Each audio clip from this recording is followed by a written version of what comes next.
Hey guys, so today I'm going to be reviewing Edmonton Vegan Outreach's review of my ex-vegan story, my reasons for eating raw primal, I guess, or my reasons for not being vegan, and my diet now. So let's go ahead and let's take a look at this together. So it's called Ex-Vegan Becomes a Raw Food Primalist. The reason why I laugh at it is because you kind of have to. If you really look at it, it's actually a really sad situation because veganism really is a mental illness. You're designed to eat a carnivore's diet. Today, we're going to be talking about ex-vegan Megan Draving and why her decision to leave vegan. It's actually pronounced Draving, but it's fine. However you choose to pronounce it is fine. Now, I don't say this to be rude at all, Edmonton. If you watch this, I really do have empathy for you. I was once in the same exact shoes. I see where you're coming from. Just as a completely objective point, he doesn't look healthy. You can see acne breaking out on his face. He looks very pale, and also his under eye circles are very dark. His eyes are like sunken in, and he just looks tired. Veganism may be based on some pretty false information. So let's dive into what her arguments are, what she's all about, where she came from, and how we can course correct. So Megan Draving, who is she? She is a ex-vegan who went vegan when she was 16 years old. She stuck with the diet for about 9 months and then decided to call it quits because she was having way too many health issues. I love how he quotes diet because he knows that it's really a religious belief. She was having dry skin. She was having orange hands. She was having bloating, gas, a lot of digestive issues. And she decided that it was the diet's fault and she needed to go and take up a raw food primal diet, which all of a sudden started to cure all of her issues. She also started listening to Sverige, who is an anti-vegan, very popular on YouTube, and spreading a lot of false information about the vegan lifestyle, saying that it's a mental disorder and that it is very unhealthy. It is. It's not false information at all. Just because you don't agree with somebody or like something doesn't make it false. Which goes against all of the science. And we're going to get into it right now. So two things can happen with fiber. It can either, it can constipate you because it can build up in your gut, or it can just literally cause you to be on the bathroom like literally after every single meal, like it did to me, because your body is like, one, you're giving me toxins from these plants and from these fake vegan foods, and two, I can't digest this, so I might as well get it out of me. And that's what was happening. I was on the toilet after every single meal that I ate.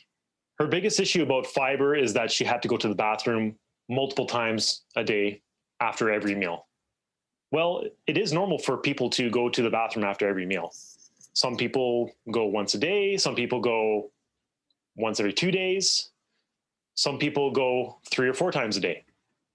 That is not healthy whatsoever. Most people, once you explain it to them, can logically understand. When you go to the bathroom, you are excreting waste. So if after every single time that you're eating, you have to run to the toilet and excrete waste, that is a sign that your body does not like what you're giving it. This is why when people eat a bunch of fiber, a bunch of carbohydrates and processed foods, they have to run to the toilet because their body wants it out of them. It is a toxin. I was going to the bathroom literally 3 times a day on the vegan diet. It's extremely unhealthy. It's like right in your face. There's no specific number that says you need to go only once or twice a day. As long as you're continuing to go. If you're going 20, 30 times a day, yeah, you should probably get checked out what the problem is. But according to... If you're digesting your food, it means that your body is able to make full use of it. It's able to digest it perfectly. So there's very minimal waste that leaves your body. All the research that I've read, if you're going to the bath on a regular basis, maybe after every meal, that's totally normal. And actually... So appeal to the authorities, appeal to the people who write papers that you've never even met before, because they say this, but don't listen to the signs of your own body. Just listen to the authorities. It's pretty much what he's saying. It is a sign of good bowel health if you are going multiple times a day, because it's showing that you're actually pushing out all the toxins out of your body and getting rid of that waste as soon as possible. Have you ever wondered why there are so many toxins in your body in the first place? You can actually even check out your transit time by eating some beets and waiting for how long it takes to get through your whole intestinal tract from point A to point B. And that should tell you the health of your bowels, especially if you're having heavier movements. They say, according to the book How Not to Die by Dr. Michael Greger, is saying that you should be having a half pound of bowel movement. Greger, good old Dr. Greger. Dr. Greger is not anybody that we should be taking nutrition advice from. In a video on his own YouTube channel, he discusses how ketogenic diets have been proven to reverse cancer, but he says, why go keto when you can go chemo? So why cure your body naturally with healthy foods when instead you can inject poison to yourself and die faster? Every time you go to the bathroom. That's a normal movement. If you're having rabbit pellets and that sort of thing, then you're probably not having a very healthy digestive system at the time. On a vegan diet is the human body needs animal fat. You can't disprove that. It's just a fact. People can lie to you and they can try to get around that, but it's just the truth. There are no studies that I've seen that say that you need to have animal fat in order to be healthy. We are animals. We are made up of animal cells. Exactly. Edmonton, every single cell in your body is made of animal fat and cholesterol. Obviously, you need it to function well. Your brain is 60% cholesterol and 40% saturated animal fat.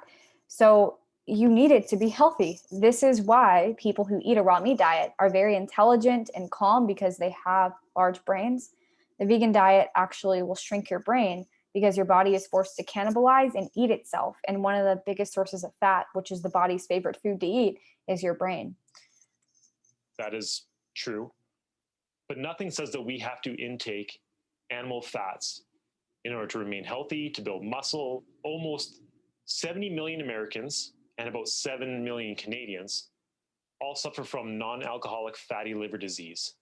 And it is believed that an increase in animal proteins and fats is the cause of non-alcoholic fatty liver disease, because you're ingesting so much fat and it is actually starting to marble into your body and especially into your liver. So causing you to have the liver like an alcoholic. Okay, this makes no sense whatsoever. How is something that human beings have been eating since the beginning of time, raw meat and raw fat, in any way detrimental to health? We have been eating this for millions of years. Only in recent times have we switched to plant-based diets and have all these issues. Read the book, Cancer and Disease on Modern Civilization.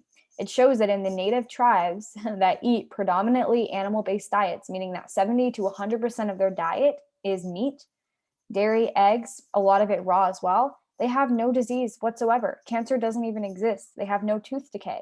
Check out Nutrition and Physical Degeneration by Weston A. Price, who went around. He was trying to find a tribe that thrived on a plant-based diet and found none.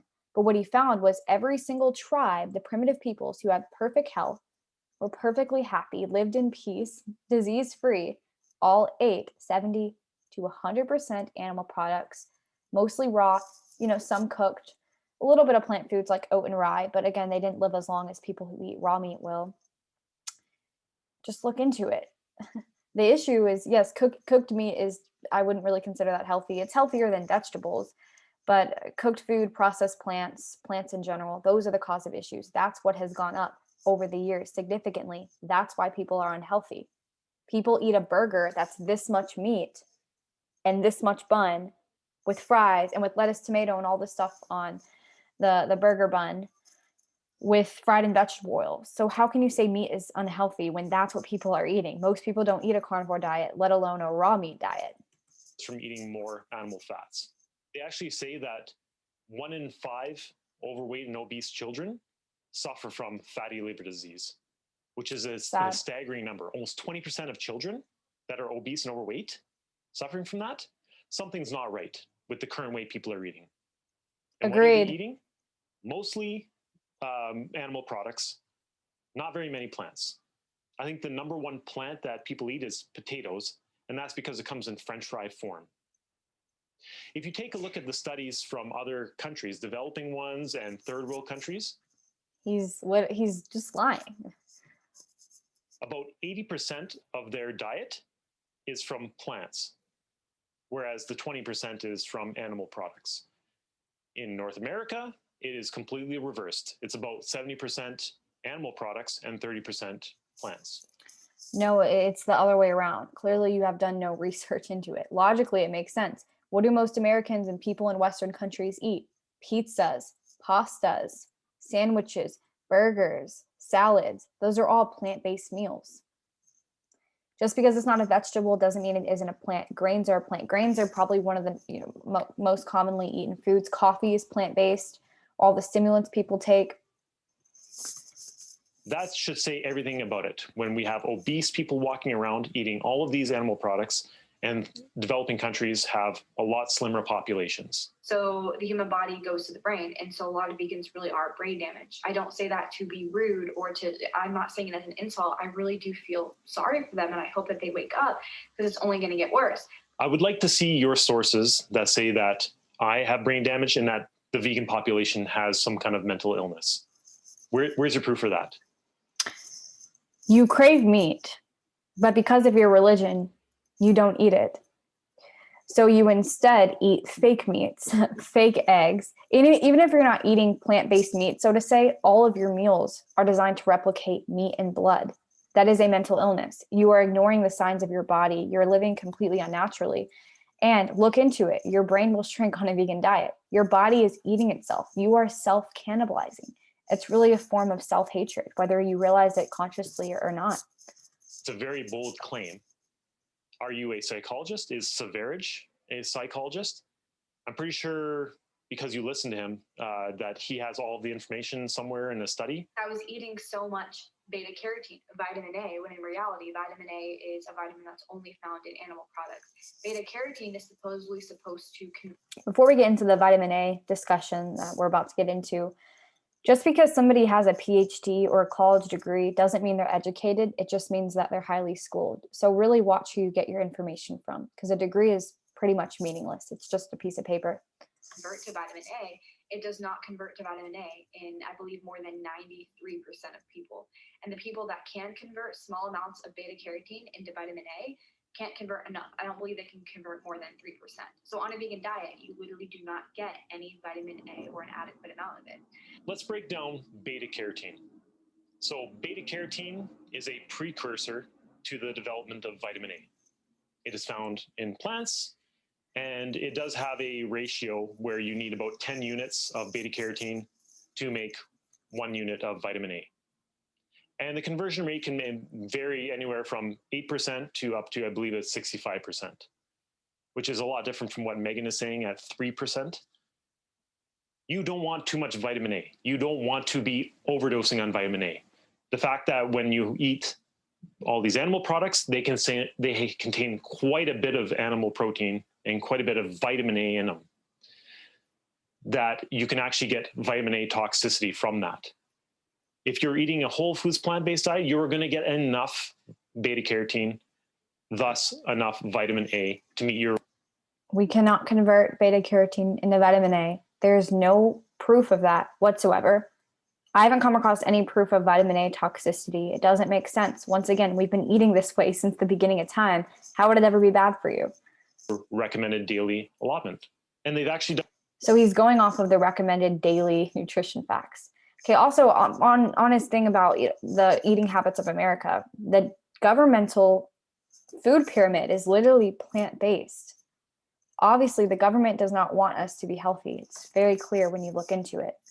Done studies, and I'll link it down below, that the women that eat more vitamin A in the preformed animal products are more likely to have hip fractures compared to those who eat the plant form version of vitamin A. So there was a study done with Filipino children, ages from 9 to 12, and they fed them bok choy, they fed them cabbage, they fed them squash, a lot of foods with beta carotene rich. And at the conclusion of the study, they revealed that eating a lot of beta carotene can take you from low liver vitamin A levels to a normal, adequate amount. So if we're not able to absorb vitamin A via beta carotene and all these plants, then how come these studies are concluding that it is exactly the opposite of what you're saying? It was very dry. Okay, so I noticed the study in his description. So before the video, I took a look at it. So this is the study. And okay, I think actually, I'm doing this over Zoom, by the way, is how I'm recording this. So I believe I have to stop this share. And then I have to reshare. So just give me 1 second so I can take a look at this study. Okay. There we go. I think I can show you guys now. Okay, perfect. So looking at this, I went through, and you guys can read it too. I highlighted some key points. So this study did measure children. They gave them a couple meals a day that had beta carotene rich foods, and they were all plant-based, but the children here also ate pork and chicken, which you'll see here. Now noted, this study did not rule out any other dietary foods that they were eating, and I didn't see any other foods linked in here. So I have no idea what else they were eating, other than it mentioned that the source of iron for the children were meat, fish, and vegetables. Obviously, fish and meat are great vegetables, not so much. So all this study proves is that you can have increased levels of beta carotene in your bloodstream, and they estimate that that's going to increase into vitamin A. It's the same thing of the supplement studies. By the way, this study at the end in the discussion tab goes on to promote supplements. So they're literally promoting fortified grains and supplements at the end. So obviously we see the purpose behind this study. Even linked in here, right here in this description, it talks about how supplements have increased levels of vitamin A or helped with anemia. And then right here, it literally lists that in contrast, a study conducted designed to compare the bioavailability of carotenoids from orange fruit and from leafy vegetables and carrots among anemic school children showed that HB concentration did not change among those fed leafy vegetables and carrots, despite improvements in their serum carotenoid concentrations. You might have high concentrations in your bloodstream, but that doesn't mean that you can convert at all. So the study literally proves that this is false within itself. Another study also proved that children fed dark green vegetables showed similar results, and that there was no improvement in HB concentration despite an increase in concentrations. So what supplement companies do, for example, is they'll take, we'll look at vegan vitamin D3. So they will take a chemical that looks almost identical to vitamin D3, but it isn't. Put that in your bloodstream in the supplement as the supplement dissolves, and then they'll measure it and say, oh, look, you have increased levels of vitamin D3. You're good, you're healthy. When in reality, they're just testing for the chemical. And now in Ojnas's book, The Recipe for Living Without Disease, on 161, I'm going to read a little excerpt from there about supplements. He says that most pill, powder, and liquid supplements create a toxic high similar to the high created by caffeine, causing a rise of hormones such as adrenaline that buffer, hide, or arrest symptoms without resolving disease and without affecting cure. Decades of research proved that body manufactures adrenaline in response to injury and most poisons that enter the bloodstream. Hormonal rushes and cessation of symptoms are usually interpreted and marketed as increase in health. Therefore, people think falsely that supplements work to increase health and cure disease. Like medication, supplements are drugs. Okay, let us continue reviewing the rest of the video. I believe that we are almost done. I need to figure out a better way to conduct these type of videos. I don't have to keep going back and forth, but here we go. Okay, back to the video. Because animal fat contains the fat-soluble vitamins, which you'll never find in plants, and they don't exist in plants, including vitamin A, vitamin E, the B vitamins like B6 and B12. You'll never find vitamin D3, never find K2, any of them. So let's break down all of the different vitamins. So vitamin A, it is found in kale. Vitamin K is found in kale. There's vitamin E is found in... That's a lie. Beta carotene, which is not vitamin A. Red peppers and almonds. B6 is found in chickpeas, bananas, oranges. Even if that were true, which it isn't, we cannot convert that. We don't have the digestive apparatus to do that. Just look into it. I have a video on this, actually. I'll link here, Edmonton, if you'd like to watch it. Also, you don't even talk about the anti-nutrients that prohibit nutrient absorption, even if we were able to get the nutrients that aren't even in there, but that you're saying they are. Where's the proof? B12 actually doesn't come from animals or from plants. It comes from bacteria. And then it is either injected into animals or finds its way onto plants. D3 is found in white beans, soy. What? Okay. That, once again, doesn't make any sense. Let's go back to that. Plant is either in plants. It comes from bacteria. Okay, so he's saying B12 comes from bacteria. B12 can be found in the soil. So herbivores, our workers, our helpers, eat that. They convert it within their body, and then I'll go and eat the herbivore, and that's how I get my B12. I don't want to eat soil. I mean, if you want to eat soil, go for it. I guess pick out some grass and a weed and eat it. But it doesn't really sound too appetizing to me. And then on D3, D3 is an animal hormone, so it can't be found in plants at all. Some vegans understand that. And then the next argument they'll provide is, well, we can convert it from the sun, which is true. You can, but you have to have enough cholesterol to be able to do that. Vegans get no cholesterol on their diet, so it's very, very hard for them. And then it is D3 is found in white beans, soy, again in mushrooms. So there's a lot of plant sources for all these vitamins that apparently we can get through plants. And I never went out to farms when I was vegan. But now, eating the way I do now, I love going out and meeting. I want to see the cows that give me my milk. I want to see the goats that I drink their milk. I want to see the cows that I'm going to eat because I want to thank them, within my heart. Animals don't care if they've come from a small farm, from a factory farm, from a regenerative farming operation. The fact is that they're being exploited and Okay, yeah, they don't care because nature has no morals or ethics. Killed against their will. They want to live. They are sentient. They want to experience life with their families.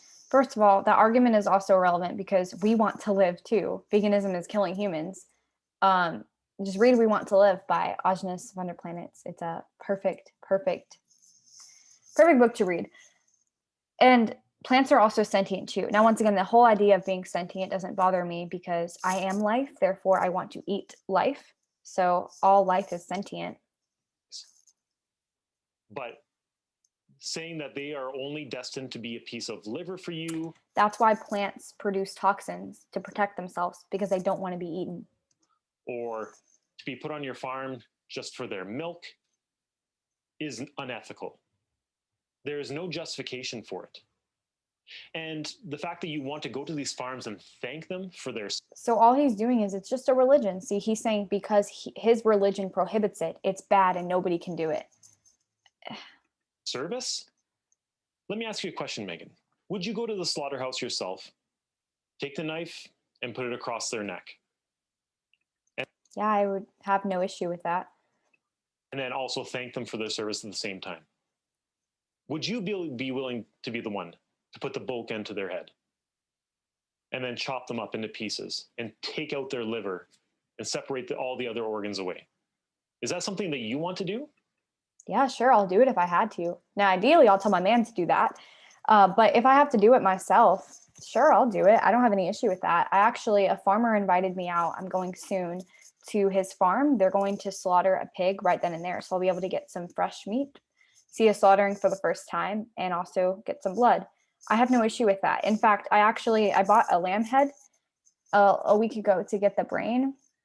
And there was really no other way to get the brain other than to hammer the skull in. So I wasn't bothered by that at all. And the brain was really delicious and it made me feel amazing for like 3-4 days straight. It's really cool. Why? Why would you want to do that? You have no... So I can be healthy. Justification for doing that. That is their body. That is their organs. That is their life.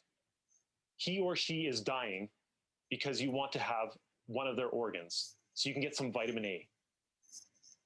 Not just one of their organs. I'm going to eat the entire animal so I can be nourished. Yes. Why don't you just get some from plants? Would you ever put yourself in that position? You can't. This is what he doesn't understand. You can't get that from plants. To be the one on the kill floor. It's unfathomable to think that we would want to put ourselves in that position. Nobody wants to die. He or she does not want to either. I started with raw dairy. I tried raw dairy for the first time a little bit over a year ago, and I instantly Was that supposed to be like emotionally moving or something? It just seems like mental illness to me. fell in love. Raw milk is so much better than anything you'll ever find in a grocery store because raw milk is unpasteurized. The raw milk is disgusting.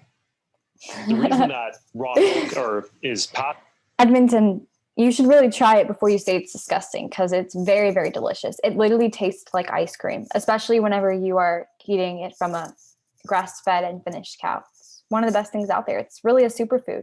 You get vitamin A, you get vitamin B6, B12, you get a good amount of cholesterol, vitamin E. It's amazing.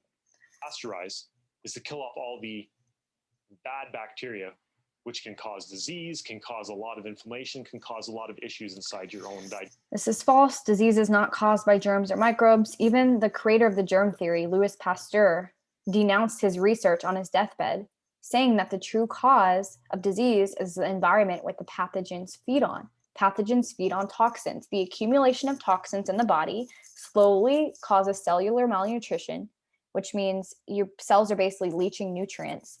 So that's the cause of disease, toxicity that leads to cellular degeneration, which leads to disease. It has nothing to do with bacteria. Bacteria and parasites are a part of the helping and the healing process. 99% of our body is bacterial, as you even mentioned earlier. So we need to eat live bacterial infested foods so that way we can feed the bacteria in our entire body to keep our body functioning properly so we don't get disease. Digestive system.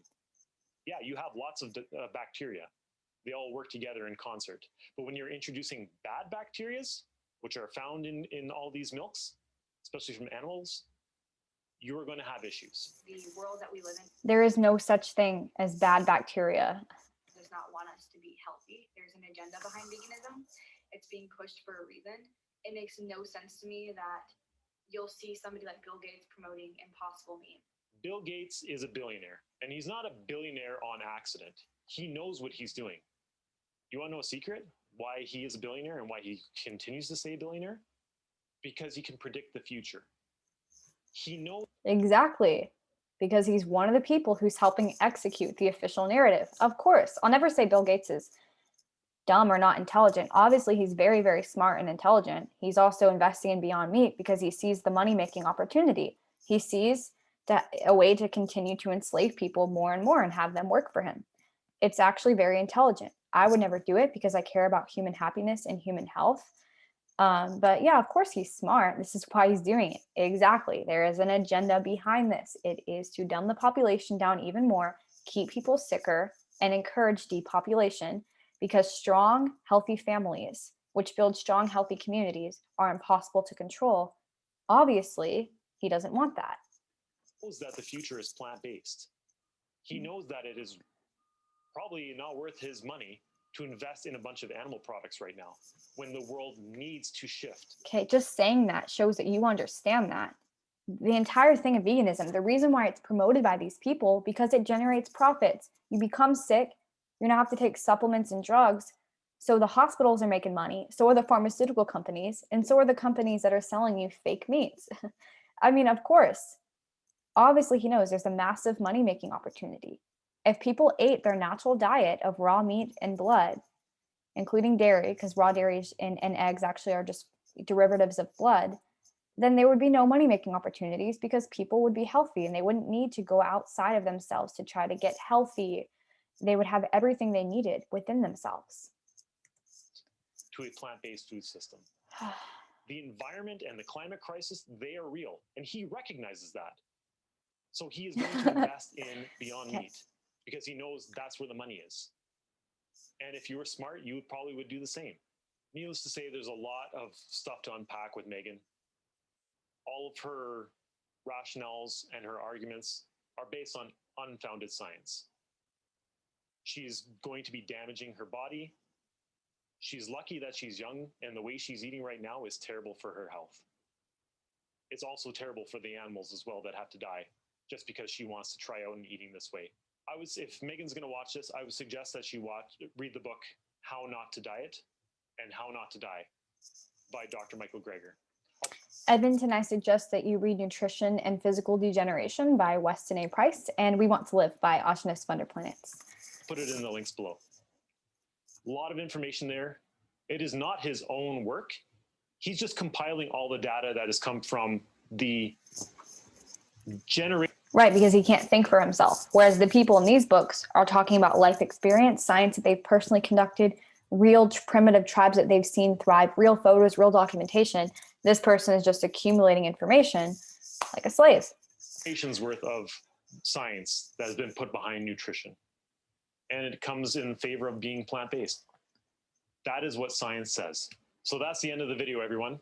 Thanks for watching. Make sure you like, share, subscribe. Okay. Wow. Well, I don't really know what else to say. He clearly understands that there is an agenda behind veganism. I don't think he links that it's not to better the population, it's to sicken the population even more. There's some kind of disconnect there. Maybe he'll come to the truth one day, but that was interesting to watch. Thank you for watching. And I'm going to go eat some raw beef heart and some raw milk. See you in the next video.